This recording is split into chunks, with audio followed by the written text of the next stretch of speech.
بسم اللہ الرحمن الرحیم۔ السلام علیکم دوستو۔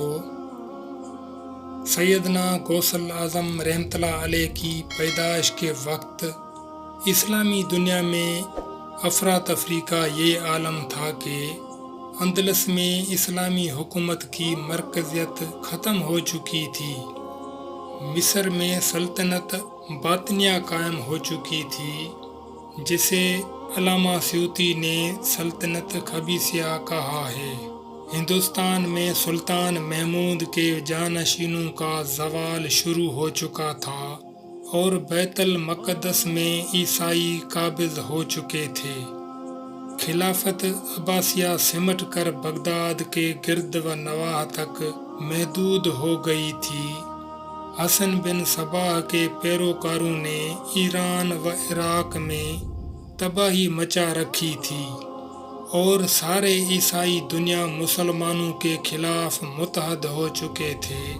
دوسری طرف ملت اسلامیہ 10 فرقوں میں تقسیم ہو چکی تھی، جن کے نام یہ ہیں: اہل سنت، خوارج، شیعہ، معتزلہ، مرجئہ، مشبہہ، جمیعہ، زراریہ، نجاریہ، کلابیہ۔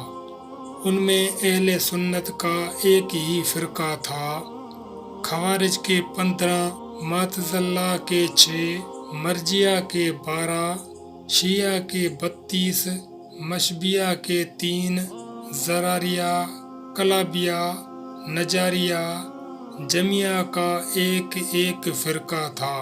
یوں کل ملا کر 73 فرقے بن گئے۔ عوام کو گمراہ کرنے کے لیے اہل باطن اور صوفیاء کرام کے مسندوں پر بیٹھے گمراہ لوگوں نے مختلف سلاسل کا آغاز کر لیا، جن میں قوالیہ، حالیہ، اولیہ، سمرانیہ، حبیہ، اباہیہ، متکاسلہ، متجاہلہ، وافقیہ اور الہامیہ شامل ہیں۔ لوگوں کے دلوں سے خوف خدا اور محبت رسول ختم ہو چکی تھی۔ ایسے پرفتن دور میں اللہ پاک کی رحمت کاملہ سے ولادت سیدنا غوث اعظم رحمۃ اللہ تعالیٰ علیہ ہوئی، جس سے ظلمت کا اندھیرا دور ہوا اور ملت اسلامیہ کا بکھرا ہوا شیرازہ سمٹنے لگا۔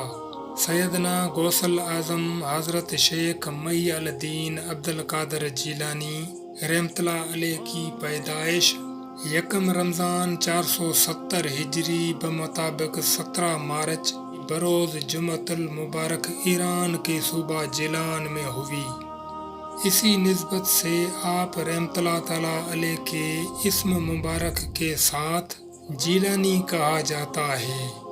تمام اولیاء کرام اس بات پر متفق ہیں کہ سیدنا عبدالقادر جیلانی رحمۃ اللہ علیہ مادرزاد ولی اللہ ہیں۔